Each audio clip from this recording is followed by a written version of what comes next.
Hi everyone, I'm Chief Del Manak of the Victoria Police Department.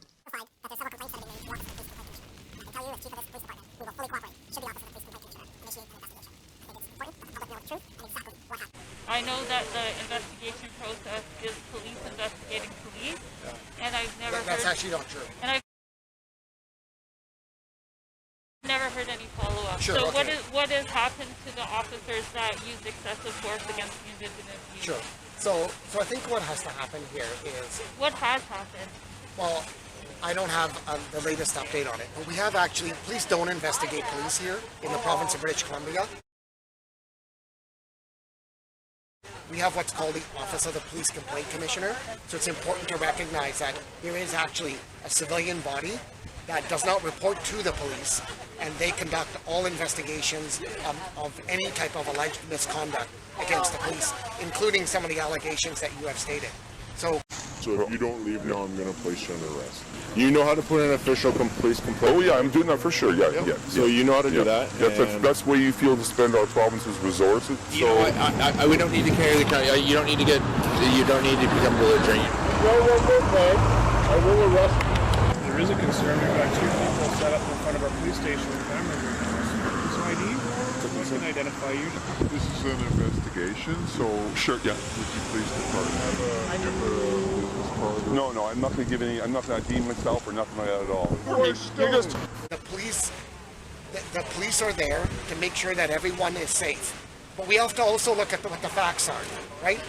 And so when there is an allegation against the police, there's an opportunity for a complaint to be made to an independent civilian body, and that gets investigated independently outside of the police. Okay, thank you for that answer. Has any follow-up been taken, discipline taken towards the members of your police force that used excessive force against the Indigenous youth that you know of, that you're aware of? Well, first off, you're jumping to a conclusion that it is substantiated that excessive force was used.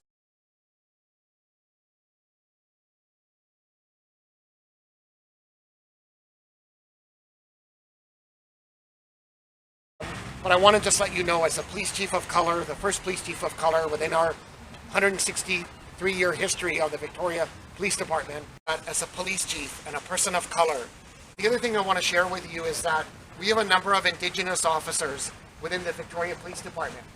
Well, first off, you're jumping to a conclusion that it is substantiated that excessive force was used.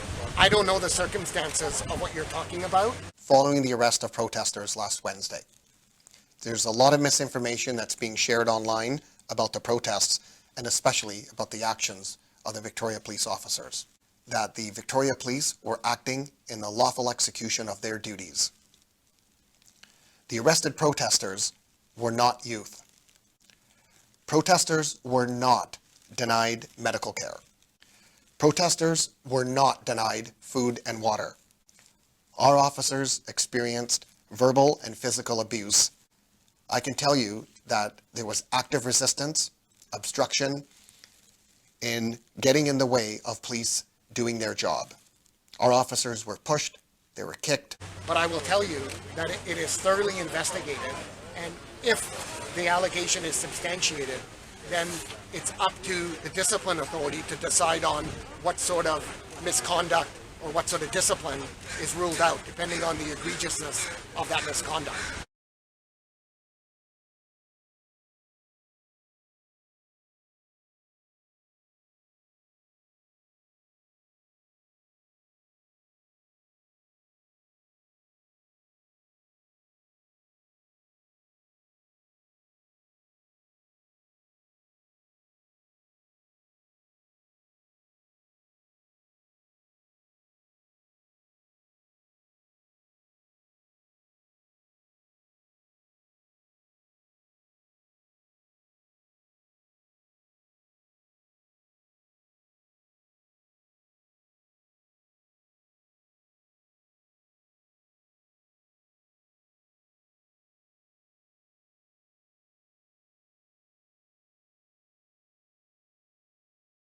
So there is a proper process for investigating what the police do, and I'm confident that that process gives the public confidence that the police are held to a higher level of accountability, as they should.